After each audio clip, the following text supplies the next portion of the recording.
നമസ്കാരം കൂട്ടുകാരെ, വെസ്റ്റേൺ നാടൻ റെസിപ്പിയിലേക്ക് എല്ലാവർക്കും സ്വാഗതം. വളരെ ഒരു ഹെൽത്തി ബ്രേക്ക്ഫാസ്റ്റിൻ്റെ റെസിപ്പിയാണ് ഇന്ന് ഉൾപ്പെടുത്തിയിരിക്കുന്നത്.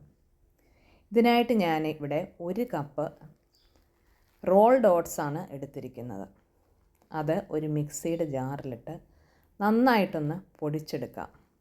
എപ്പോഴും ഇൻസ്റ്റൻറ്റ് ഓട്സിനേക്കാൾ റോൾഡ് ഓട്സിലാണ് കൂടുതൽ ന്യൂട്രിയൻസും വിറ്റമിൻസും ഉള്ളത്.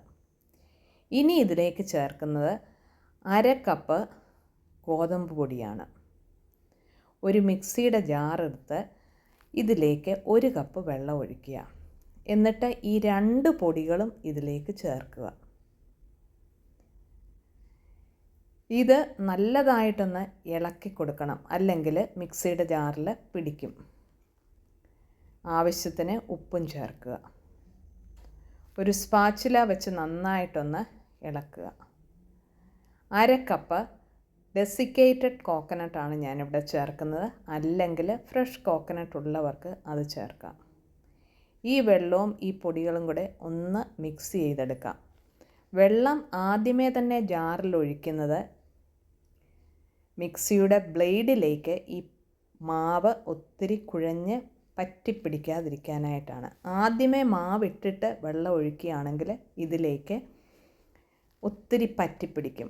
ഞാനിവിടെ ഇപ്പം 1/4 കപ്പ് വെള്ളം കൂടെ ചേർത്തിട്ടുണ്ട്. വെള്ളത്തിൻ്റെ എമൗണ്ട് നമ്മൾ ഏത് ബ്രാൻഡ് ഉപയോഗിക്കുന്നോ അതിനെ ആശ്രയിച്ചിരിക്കും.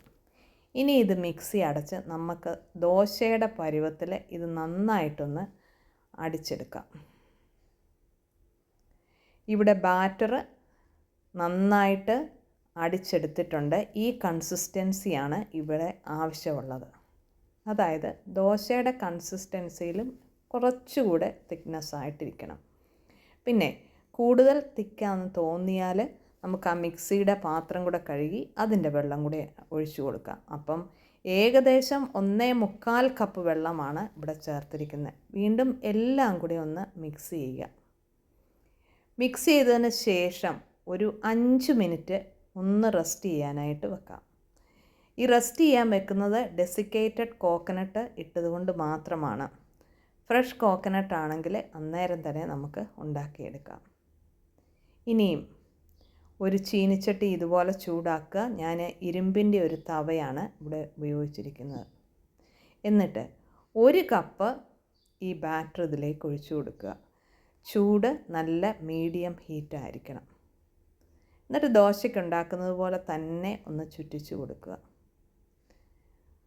നല്ല തിന്നായിട്ട് ദോശ ഉണ്ടാക്കിയെടുക്കുക. വളരെ ഹെൽത്തി ആയതും ഡയബറ്റിക് ഫ്രണ്ട്ലി ആയതും വെയിറ്റ് കുറയ്ക്കുന്നവർക്ക് ഉപയോഗിക്കാവുന്നതുമായ ഒരു ദോശയാണ്. ബ്രേക്ക്ഫാസ്റ്റോ സപ്പറോ എന്ത് വേണേലുമായിട്ട് ഉപയോഗിക്കാം. പിന്നെ ആവശ്യമുണ്ടെങ്കിൽ ഒരു 1/2 ടീസ്പൂൺ ഗീ ഇതുപോലെ ഒന്ന് പുരട്ടി കൊടുക്കുക. അത് ഓപ്ഷണലാണ്, അല്ലെങ്കിൽ ഓയിൽ ഉപയോഗിച്ചാലും മതി. പിന്നെ ഇത്രയായി കഴിയുമ്പോഴത്തേക്ക് ഇതൊന്ന് മറിച്ചിടാം. മറിച്ചിട്ടിട്ട് അതൊരു ലൈറ്റ് ബ്രൗൺ കളറായി വരുമ്പോഴത്തേക്ക് ഇത് എടുക്കാവുന്നതാണ്. പെട്ടെന്നുണ്ടാക്കാവുന്ന ഒരു ബ്രേക്ക്ഫാസ്റ്റ് റെസിപ്പിയാണ്. വളരെ ഹെൽത്തി ആയിട്ടുള്ള റെസിപ്പിയാണ്. നിങ്ങൾക്ക് ഈ വീഡിയോ ഇഷ്ടപ്പെട്ടാൽ ഒരു ലൈക്ക് തരാനായിട്ട് മറക്കരുതേ കൂട്ടുകാരെ. ആദ്യമായിട്ട് കാണുന്നവർ ഒന്ന് സബ്സ്ക്രൈബ് ചെയ്ത് സപ്പോർട്ട് ചെയ്യുക. Thanks for watching. Signing off Shaina Thomas. ഉടനെ തന്നെ പുതിയ വീഡിയോയുമായിട്ട് നിങ്ങളുടെ അരികിലേക്ക് പെട്ടെന്ന് എത്തുന്നതായിരിക്കും.